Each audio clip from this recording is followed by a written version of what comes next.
This is their star system. This is like Zeta Reticulus is the star cluster. So I don't know. If you're ever up in a spaceship and you see it, you know, just looking out the window, you can be like, that's where the grays come from. I don't know where that's ever going to come in useful for you. I'm simply saying that passing that knowledge on to you, I don't know. I don't know where you might use it. But if you see that star system there, at least you'll be like, look, 9 told me that's where the grays are and watch out. So this is the information I'm serving to you on a platter. Again, just this is cooked up. These are your cooked vegetables. These are the things that you need for survival strategies, right? These are your cooked vegetables, right? So the grays are there, and this is an old culture that they're linked to this star system. They're about now. These are the guys that like it's really problematic when these guys show up because exactly This is about experimentation.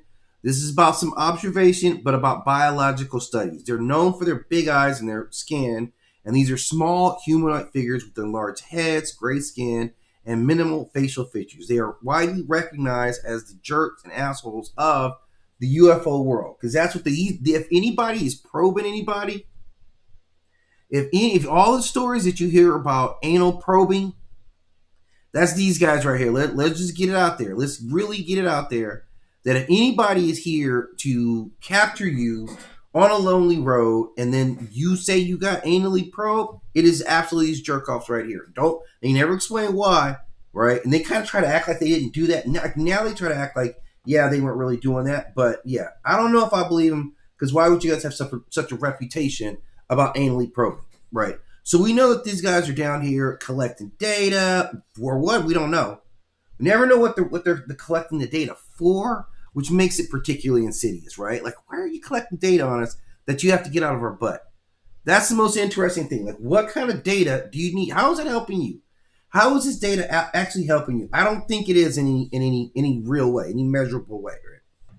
So they're all about controlling these interactions. Like, you might wake up in a room. Like, they're going to be testing you in every way. These guys are all very detached, so their emotional set is different than ours. And they're known, like, they've been really, really popped off since, like, the 40s and the 60s. The first, like, major sci-fi kind of rush of aliens, it was the Greys. And they've been kind of standardized. So these guys have been a long history, like, relatively long, but nothing I necessarily see in mythology. Like, I don't know of anything in mythology that really ties them in the way I see the Pleiadians. But they're consistent. There's reports, there's medical examination narratives, there's memory suppression that goes along with these guys. This is common for them, like controlling environments, group operation behaviors. You'll take on more than one human in a specific experiment. There can be a whole group or laboratory full of humans, and they really represent this scientific detachment. Like, that's what these guys are. It's really rough because, like I said, man, any type of like probing you're gonna get, it's coming from them.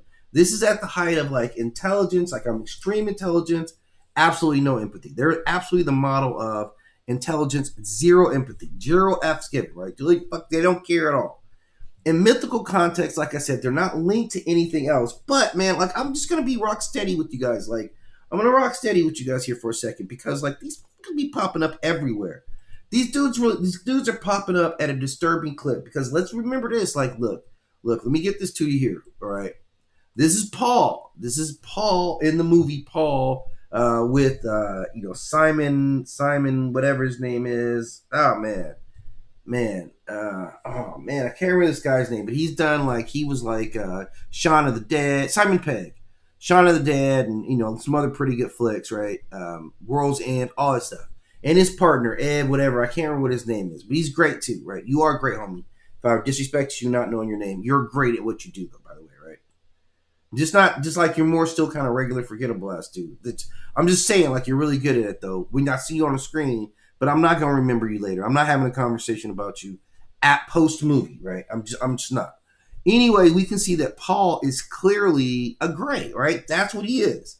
He's clearly gray. You see the eyes, like the skin tone's a little different, but clearly like the slim kind of humanoid body, right?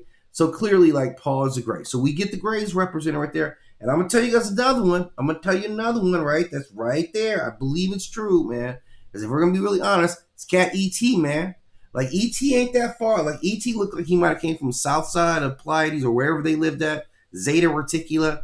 So they just had a little different skin tone. Their face shape was a little different. But he's right there. His people came to observe, too. So, like, the way you guys been trusting and giving E.T. a pass, I don't know. Because the rest of his civilization, Like it doesn't really speak that well. Like, you know what I'm saying? It doesn't really seem like as a civilization they're really all that down for it, right? Like they just seem more like, yeah, this is always going to be, a repetitive problem, and it's been that, So these are now the Reptilians, and we see them in a lot of Close Encounter movies. Like this is it, man.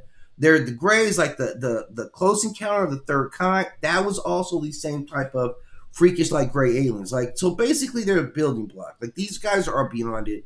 They're absolutely the building block. Where I said like the Pleiadians may show up more as like angels. Like some people have even made analogies to the Pleiadians being angels, like the City of a Thousand Planets.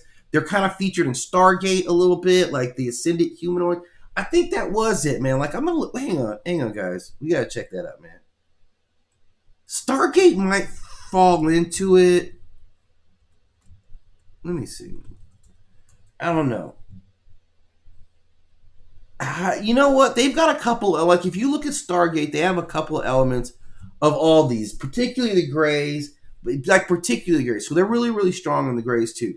So they get a lot of cultural representation, like beyond it. Like we always keep the Greys around. They're kind of our go-to for like I need an alien species. That's kind of what the Greys are.